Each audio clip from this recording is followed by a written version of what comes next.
সবাইকে class number 23-এ স্বাগত জানাচ্ছি। আমরা হচ্ছে পার্ট 1-এ 1 থেকে 25 পর্যন্ত আমরা ব্যাখ্যা সহ সমাধান দিয়েছিলাম। আজকে হচ্ছে 26 থেকে 50 পর্যন্ত part 2 diploma in nursing science and midwifery কোর্সের লাইসেন্স পরীক্ষা মার্চ 2024-এর ব্যাখ্যা সহ প্রশ্নপত্রের সমাধান। সো সে একই রিকোয়েস্ট, আমার চ্যানেলটা সাবস্ক্রাইব করবেন, সাপোর্ট করবেন যাতে আপনারা নিয়মিত ক্লাসগুলো করতে পারেন, এবং এতটুকু তো আপনারা করবেনই, আমি এটা আশা রাখতেই পারি। সো আমরা হচ্ছে চলে যাই সরাসরি টপিকে। দেখেন 26 নাম্বার, আমাদের গত পার্ট 1-এ 25 পর্যন্ত হয়েছিল। 26 নাম্বারে বলতেছে fundamental responsibilities of A ideal nurse. একজন আইডিয়াল নার্সের ফান্ডামেন্টাল রেসপন্সিবিলিটি, দায়িত্বের জায়গা কোথায়? দেখেন, to develop interpersonal relationship develop করবে সে, হেলথ প্রমোশন, ঠিক আছে, প্রমোট হেলথ, রিস্টোর হেলথ, অর্থাৎ তার স্বাস্থ্যকে সে আগের অর্থাৎ সুস্থ অবস্থায় ফেরত নিয়ে যাবে, এবং টু অ্যালিভিয়েট সাপারিং, অ্যালিভিয়েট মানে উপশম করা, সে যে সাপার করতেছে একটা ডিজিজে সেটা থেকে উপশম করবে, ঠিক আছে। আদার্স রেসপন্সিবিলিটি, দেখেন আরও কী কী রেসপন্সিবিলিটিস আছে একজন নার্স, রেজিস্টার্ড নার্সের। দেখেন, assessing, observing and speaking two পেশেন্টের সাথে, পেশেন্টকে অবজার্ভ করবে, তার সাথে কথা বলবে, এইগুলা। তারপরে দেখেন recording patient health detail and medical history. আমরা পেশেন্টের হিস্টোরি নেই না, যে কি সমস্যা ছিল, বর্তমানে কি আছে, এগুলা। Preparing patient for exams and treatment. এখানে এক্সাম বলতে হচ্ছে আপনার ডায়াগনস্টিক টেস্টের কথা মূলত বলা হচ্ছে, যে কোনো ডায়াগনস্টিক টেস্টের জন্য যদি প্রিপেয়ার করা লাগে পেশেন্টকে, আমরা সেটাও করব। এরপরে অ্যাডমিনিস্ট্রেটিং মেডিকেশন অ্যান্ড ট্রিটমেন্ট, পেশেন্টকে মেডিসিন দেয়া, ট্রিটমেন্ট দেয়া, ঠিক আছে। ক্রিয়েটিং, তৈরি করা, ইমপ্লিমেন্টিং অর্থাৎ অ্যাপ্লাই করা, অ্যান্ড এভালুয়েটিং, মূল্যায়ন করা কি, পেশেন্ট কেয়ার প্ল্যান, পেশেন্টের যে কেয়ার প্ল্যান আমরা সেটা ক্লোজলি মনিটর করব, যে কি কি স্টেপ আছে। তারপরে অ্যাসিস্টিং ইন মেডিকেল প্রসিডিওর্স, অর্থাৎ যে মেডিকেল প্রসিডিওর্স আছে ট্রিটমেন্ট বা পেশেন্ট কেয়ার প্ল্যানের ক্ষেত্রে, সেক্ষেত্রেও আমরা কিন্তু হেল্প করব। এরপরে দেখেন operating and monitoring medical equipment, medical যেসব ইকুইপমেন্ট বা ইনস্ট্রুমেন্ট আছে এগুলো আমরা অপারেট করব এবং মনিটর করব, ঠিক আছে। Drawing blood, urine and other body fluid sample, অর্থাৎ যদি স্যাম্পল দেওয়া লাগে, ধরেন সিবিসি করা লাগতে পারে, আমার ব্লাড স্যাম্পল কালেক্ট করা লাগবে, আমি সেটাও করে দেবো, এইটা আর কি। ইউরিন আছে, আদার্সও আছে, স্টুল থাকতে পারে, বিভিন্ন কিছু থাকতে পারে। এরপরে educating patient and family member on treatment plan, patient এবং ফ্যামিলি মেম্বারকে আপনার যে ট্রিটমেন্ট প্ল্যান সেটা সম্পর্কেও আপনি ধারণা দিবেন, ঠিক আছে। আচ্ছা, এরপরে দেখেন 27 নাম্বারটা, কম্পোনেন্টস অফ কমিউনিকেশন। আমরা যে কমিউনিকেশনের 5টা প্রসেসের কথা বলি, কম্পোনেন্টের কথা বলি যারটা, সেটা কি কি? দেখেন, এখানে আছে সেন্ডার আছে, তারপরে আছে রিসিভার আছে, এবং মেসেজ আছে। এখন দেখেন কমিউনিকেশনের আমরা কম্পোনেন্টগুলো দেখি। প্রথমে আছে সেন্ডার। মনে করেন আমরা এখন ক্লাসটা করতেছি, তাহলে এখানে কথা বলতেছে কে? আমি কথা বলতেছি, তাহলে সেন্ডারটাকে আমি। মেসেজটা কি? আমি এই যে আপনাদেরকে পড়াচ্ছি, এই মার্চের প্রশ্ন, এটাই হলো আমার মেসেজ, এইটাই আমি পড়াচ্ছি, ঠিক আছে। চ্যানেল, আমি কিসের সাহায্যে পড়াচ্ছি? এটা আমি ফোনের মাধ্যমে পড়াচ্ছি, ঠিক আছে। সো বা মনে করেন ইউটিউবের মাধ্যমে পড়াচ্ছি, তো ইউটিউব হচ্ছে একটা চ্যানেল, মাধ্যম, ফোনের যেটা। রিসিভার কারা? আপনারা, আমার যারা অডিয়েন্স, আপনারা যে শুনতেছেন, যে আপনারা লাইসেন্স পরীক্ষা দিবেন সেপ্টেম্বরে, আপনারা আমার রিসিভার, অডিয়েন্স, ঠিক আছে। সো এইগুলা হচ্ছে আমার কম্পোনেন্ট। এখন acute pain, related to acute pain কোনগুলো? যেগুলো হঠাৎ হচ্ছে, হ্যাঁ, হঠাৎ যে ব্যথাগুলো হচ্ছে সেগুলোকে আমরা বলতেছি অ্যাকিউট পেইন। অর্থাৎ হঠাৎ ব্যথা হওয়ার কারণ কি? যদি ফ্র্যাকচার হয়ে যায় এবং সার্জিক্যাল ইনসিশন, ঠিক আছে, এই দুইটা হচ্ছে আমরা অ্যাকিউট পেইন ধরবো। বাকি যেগুলো আছে সব হচ্ছে ক্রনিক, ঠিক আছে, 6 মাস বা তার চেয়ে অধিক সময়ের কারণে হচ্ছে সেটা। সো অ্যাকিউট পেইন মিনস হচ্ছে আপনার শর্ট টাইম। এখন দেখেন এখানে সুন্দর করে লিখে দেওয়া আছে যে acute pain is sudden or urgent pain. হঠাৎ করে acute pain is the short duration relatively speaking, lasting from minutes to about 3 months, 3 মাস পর্যন্ত, sometimes up to 6 মাস, এই পর্যন্ত আমরা ধরবো অ্যাকিউট। 6 মাসের বেশি গেলে আমরা সেটাকে ক্রনিক হিসেবে কিন্তু ধরে নিব। এখন দেখেন কজেস অফ 29 নম্বরে, causes of low birth weight.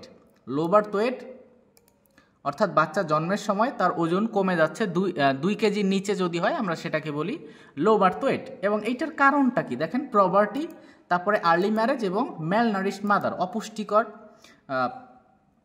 খাবার দাবার খায় মা, এই জন্য এটা হয়। এখন কজগুলা কি দেখেন, কজ হচ্ছে প্রিটার্ম লেবার। প্রিটার্ম লেবার শব্দটার মানে হচ্ছে 20 সপ্তাহর পরে এবং 37 সপ্তাহর আগে যদি বাচ্চা ডেলিভারি হয়ে যায় সেক্ষেত্রে আমরা তাকে প্রিটার্ম লেবার বলে থাকি। প্রিটার্ম লেবার কি আরেকবার বলি, 20 সপ্তাহ প্রেগনেন্সির 20 সপ্তাহ পরে এবং 37 সপ্তাহর পূর্বে যদি ডেলিভারিটা হয়ে যায় বাচ্চা, তখন সেটাকে আমরা বলি প্রিটার্ম লেবার। এরপরে দেখেন chronic health condition. Chronic health condition যেমন হাইপারটেনশন থাকতে পারে, ডায়াবেটিস মেলাইটাস থাকতে পারে, ঠিক আছে, এইসব কারণে কিন্তু লো বার্থ ওয়েট হতে পারে। এরপরে taking certain medicines to treat health condition such as high blood pressure, epilepsy, blood clot, ঠিক আছে, এইগুলা হচ্ছে আপনার আমি হচ্ছে যে এইসব সমস্যার কারণে যেসব ড্রাগ নিচ্ছি, এই ড্রাগ নেওয়ার কারণে কিন্তু বাচ্চার ওজন কম হতে পারে, বার্থ ওয়েট কম হতে পারে। এরপরে দেখেন ইনফেকশন, প্রবলেমস উইথ প্লাসেন্টা, যেমন প্লাসেন্টা প্রিভিয়া হতে পারে, ঠিক আছে, এইসব কারণে হতে পারে। এরপরে having a baby who has born too early and who had low birth weight, অর্থাৎ বলতেছে having a baby who has born too early, অর্থাৎ যে আগেই জন্মগ্রহণ করছে, or who had low birth weight in the past, অর্থাৎ আগেও একটা এই আপনার লো বার্থ ওয়েটের হিস্টোরি আছে সেক্ষেত্রে, ঠিক আছে। এখন 30 নাম্বার দেখেন কমন স্কুল হেলথ, স্কুলে যেসব বাচ্চারা পড়ে তাদের কি কি সমস্যা দেখা দেয়, স্কুল গোয়িং চিলড্রেন যারা আছে তারা, দেখেন common health problem for school going children, বাচ্চাদের যারা স্কুলে যায় তাদের কি সমস্যা হতে পারে। একটা হচ্ছে এয়ার ইনফেকশন হতে পারে এবং আরেকটা এখানে দেখেন upper respiratory infection, for example pneumonia হতে পারে।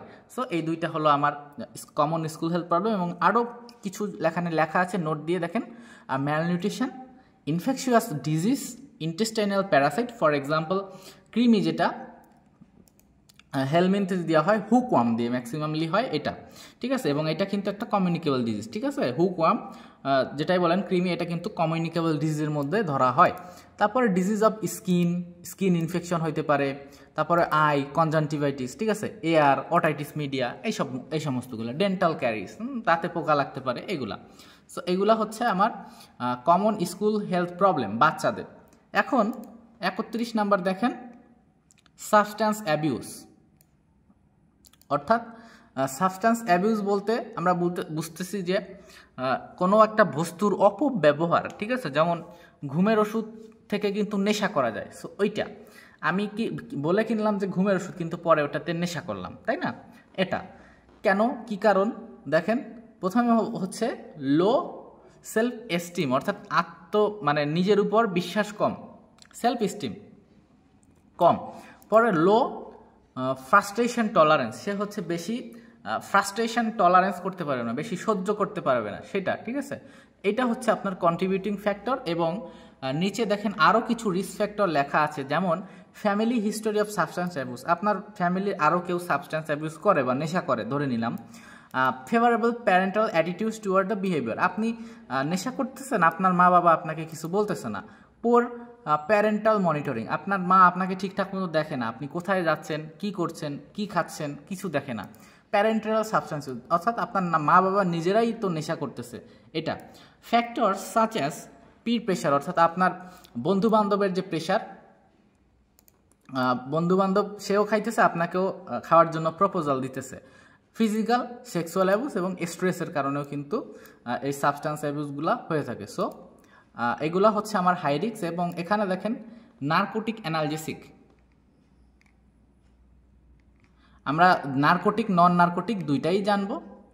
প্রথমে আমরা হচ্ছে এমসিকিউটা দেখে একটু জাস্ট একবার দেখে নেই, তারপরে হচ্ছে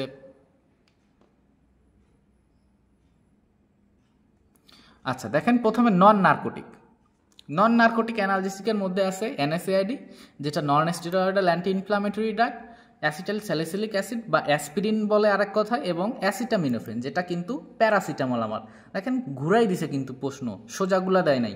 অ্যাসপিরিন দিতে পারতো তাহলে আপনারা পারতেন, প্যারাসিটামল দিলেও আপনারা বুঝতে পারতেন, একটু ঘুরাই পেঁচাই দিছে, একটু জটিল করার চেষ্টা করছে। দেখেন এখন নার্কোটিক কোনগুলা, দেখেন নার্কোটিক অ্যানালজেসিক, নোটে দেখেন নার্কোটিক অ্যানালজেসিক আর ড্রাগ দ্যাট রিলিভ পেইন।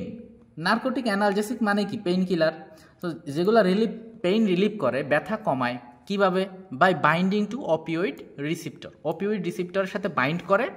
তারপরে which are present in central and peripheral nervous system, এই অপিওইড রিসিপ্টরগুলো কোথায় পাবো আমরা, পেরিফেরাল এবং সেন্ট্রাল নার্ভাস সিস্টেমে ক্যান কজ নামনেস অর্থাৎ অবশ অ্যান্ড ইনডিউস অর্থাৎ কমায় কি কমায় এ স্টেট অফ আনকনসিয়াসনেস। ঠিক আছে, সাম এক্সাম্পল, নার্কোটিকের এক্সাম্পল দেখেন অক্সিকোডোন, কোডিন, মরফিন, ফেন্টানিল, ট্রামাডোল, তারপরে অক্সিমরফোন, তারপরে অপিয়াম, তারপরে অক্সিকোডোন উইথ অ্যাসিটামিনোফেন। ঠিক আছে, এইগুলা গেল আমার নার্কোটিক। এখন দেখেন নন নার্কোটিক অ্যানালজেসিক, আমরা একটু আগে পড়লাম নার্কোটিক, এখন নন নার্কোটিক কি বলে, এ substance of analgesic agent that typically not bind with opioid receptor. এটা কিন্তু অপিওয়েড রিসিপ্টরের সাথে আপনার বাইন্ড করে না। ঠিক আছে, এর বলছে কি আর নট অ্যাডিকটিভ, অর্থাৎ এইটা নিলে আপনার মানে এটার উপর ডিপেন্ডেন্সি তৈরি হবে না। তাহলে যদি প্রশ্ন থাকে যে কোন ড্রাগগুলো নিলে আপনার ডিপেন্ডেন্সি তৈরি হয়, আপনার উত্তর হচ্ছে নার্কোটিক অ্যানালজেসিক। ঠিক আছে, নন নার্কোটিক অ্যানালজেসিকে আপনার এই অ্যাডিকশন বা ডিপেন্ডেন্সি তৈরি হয় না। কিছু এক্সাম্পল দেখেন, অ্যাসপিরিন, অ্যাসিটামিনোফেন, NSAID, তারপরে আইবুপ্রোফেন, ন্যাপ্রোক্সেন, ডাইক্লোফেনাক। সো এইগুলা হচ্ছে আপনার নন নার্কোটিক এবং এখানে কিন্তু আমরা এইগুলাই সবগুলাই কিন্তু পাইছি 35 নম্বরে, তাই না? সো এটা আমাদের চলে গেল।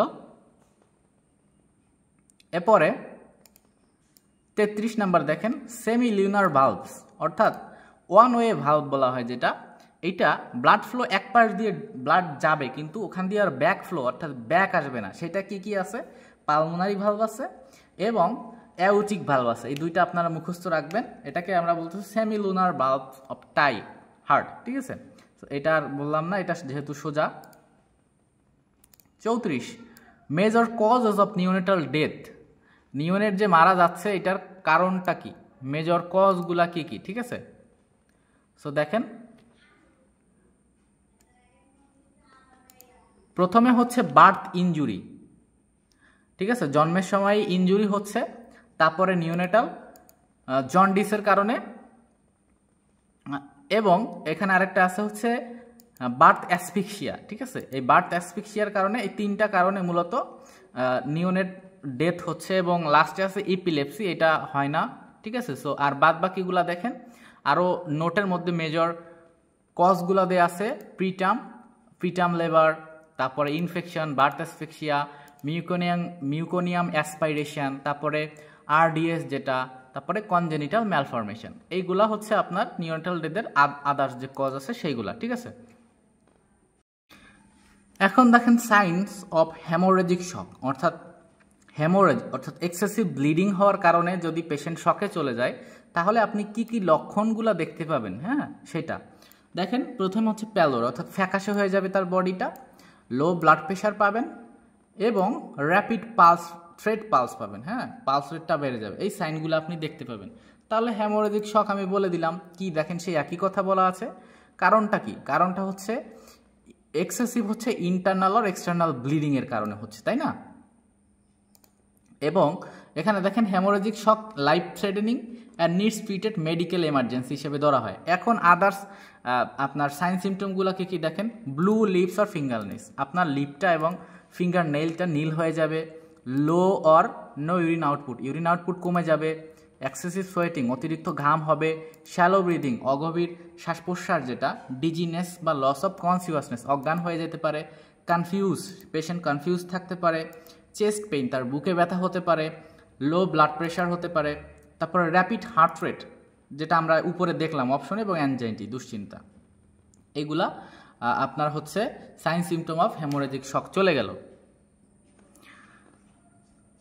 এখন 36 নম্বর দেখেন ক্রনিক ইলনেস অফ এল্ডারলি পিপুল, অর্থাৎ 6 মাস বা তার চেয়ে অধিক সময়ে যে ডিজিজটা আপনার ডেভেলপ করে সেটাকে আমরা বলবো ক্রনিক ইলনেস, এবং এল্ডারলি অর্থাৎ বয়স্ক যারা আছে তাদের। তার মধ্যে কি কি আছে দেখেন, এখানে শুধু ডেফিনেশনটা দেওয়া আছে নোটে। এর মধ্যে আছে আর্থ্রাইটিস, ঠিক আছে, তারপর আছে ক্যাটারাক্ট, আরেকটা আছে হাইপারটেনশন, আর বাদ বাকি দেখেন টনসিলাইটিস, কফিং, এটা কিন্তু সব হচ্ছে অ্যাকিউট। সো এইটা আর নিচে নোটে হচ্ছে এই কথাটাই লেখা আছে দেখেন, যেটা আচ্ছা এখানে একটা সুন্দর কথা লেখা আছে দেখেন, কথাটা কি বলতেছে, chronic disease is a long lasting condition, এটা লং লাস্টিং কন্ডিশন এবং এটা কন্ট্রোল করা যায়, বাট মানে পুরোপুরি সারানো যায় না। দেখেন এখানে এই কথাটার সাথে আমরা মিলাই নিই, আর্থ্রাইটিস, ব্যথা, জয়েন্টে ব্যথা, ইনফ্লামেশন পুরোপুরি সারান যায় না। ক্যাটারাক্ট সাইড ইফেক্ট থেকেই যায়। হাইপার টেনশন দেখবেন কন্ট্রোলে রাখা লাগে, আপনি পুরোপুরি নির্মূল করতে পারবেন না। ঠিক আছে, এখন দেখেন etiology of dementia includes, dementia কজগুলা কি কি হতে পারে সেগুলা দেখেন। ডিমেনশিয়ার কজ প্রথমে হচ্ছে দেখেন সাবস্ট্যান্স অ্যাবিউজ, আমরা যেটা একটু আগেই শিখলাম, এবং এখানে আছে হচ্ছে এজিং, বয়স বাড়ার সাথে সাথেও কিন্তু এটা হতে পারে, এবং আরেকটা হচ্ছে ভ্যাসকুলার ডিসওরিয়েন্টেশন, আরেকটা হচ্ছে জেনেটিক্স, জিনগত কারণেও হতে পারে। এখন ডিমেনশিয়া কি দেখেন, ডিমেনশিয়া হচ্ছে a serious mental problem cause by brain disease or injury, এটা ব্রেন ডিজিজ বা ইনজুরির কারণে হচ্ছে, দ্যাট অ্যাফেক্ট অ্যাবিলিটি, অর্থাৎ অ্যাবিলিটি অফ থিঙ্ক, রিমেম্বার, চিন্তাভাবনা, মনে রাখা এবং বিহেভ নর্মালি, এগুলোর অ্যাবিলিটি কি কমে যায়। এখন ডিমেনশিয়ার কজগুলা কি দেখেন, brain injury, alcohol, depression, vitamin deficiency, diabetes, infection, তারপরে পার্কিনসন ডিজিজ, থাইরয়েড, অ্যাথেরোস্ক্লেরোসিস, যে ভেসেলের মধ্যে চর্বি জমে যেটা সেটা, তারপরে frontotemporal dementia, hypertension, smoking, brain tumour, down syndrome, যেখানে কি না ডাউন সিনড্রোমে কি ক্রোমোজোমের সংখ্যা বেশি থাকে, জেনেটিক ইনফেকশন যেমন এইচআইভি বা নিউরোসিফিলিস। তো এইগুলা হচ্ছে আমার আদার্স কজগুলো চলে গেল। এখন হরমোনাল কন্ট্রাসেপটিভ, এইগুলা দেখেন হরমোনাল কন্ট্রাসেপটিভের মধ্যে কি কি আছে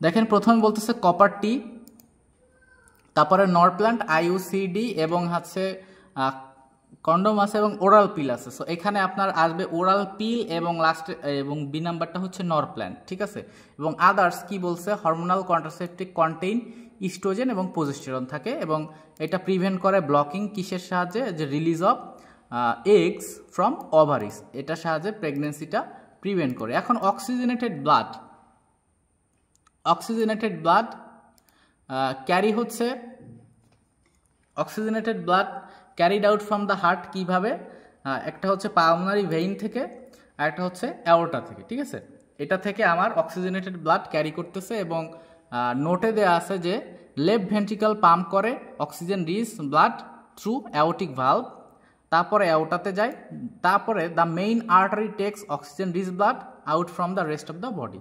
সো এটা আর পারপোজেস অফ অ্যান্টিনেটাল কেয়ার, আপনি যে ডিউরিং প্রেগনেন্সি যে অ্যান্টিনেটাল কেয়ার দিচ্ছেন প্রেগনেন্ট মাদারকে, সেটার পারপোজ কি দেখেন, আপনি হাই রিস্কটা আইডেন্টিফাই করতে পারবেন, সেফ ডেলিভারিটা এনশিওর করতে পারবেন, এবং কোনো অ্যাবনর্মালিটিস থাকলে সেটাও আপনি ডিটেক্ট করতে পারবেন। সো আর এগুলা কিন্তু আপনারা লিখে নিতে পারেন, বা যাদের ফ্লোরেন্স বই আছে আপনারা ফ্লোরেন্স বই থেকে বইটা খুলে আপনারা ক্লাসগুলো করতে পারেন। দেখেন নোটে দেওয়া আছে to promote, protect and maintain the health of pregnant woman, তারপরে to detect high risk causes and give them special attention, to remove anxiety associated with pregnancy, একটা কি to reduce maternal and infant mortality and morbidity, to teach elements of child care, nutrition, hygiene and sanitation. ঠিক আছে, so এইগুলা হচ্ছে আমার পারপাসগুলো। এবং rheumatic fever mainly affect করে কোথায় কোথায় দেখেন, হার্টে, ব্রেনে আর জয়েন্টে। ঠিক আছে, এখানে দেখেন acute rheumatic fever condition affect heart, joint, brain and skin. So rheumatic fever এগুলাতে অ্যাফেক্ট করে। এবং nursing management of head injury, ঠিক আছে, মাথায় যদি ইনজুরি হয় তাহলে তার নার্সিং ম্যানেজমেন্টটা কি হবে, প্রথমে আছে কন্ট্রোল ব্লিডিং, তারপরে আছে start intravenous infusion, IV fluid দিবেন, এবং blood grouping and cross matching. Head পজিশনটা রাখবেন, দেখেন রেইজ দ্য হেড নোটে of the bed to maintain the head mid line position at 30 degree. Medication osmotic diuretic দেবেন mannitol 25%, 1.5 থেকে 2 কেজি আইভি ইনজুর্ড ওভার 30 থেকে 60 minute. তারপরে anticonvulsant phenytoin where it is inhibit the spread of seizure activity in motor cortex, dose কি 10 থেকে 15 mg per KG. Barbiturate দেখেন ফেনাই বারবিটাল, এটা দিবেন ডোজটা কি আইসিপি ইন্ট্রাক্যানিয়াল প্রেশার। ঠিক আছে, ডোজটা 100 mg আইভি অর 150 থেকে 200 mg আইএম। সো আমি একটু দ্রুত পড়াচ্ছি এবং কিডনির ফাংশনটা দেখেন।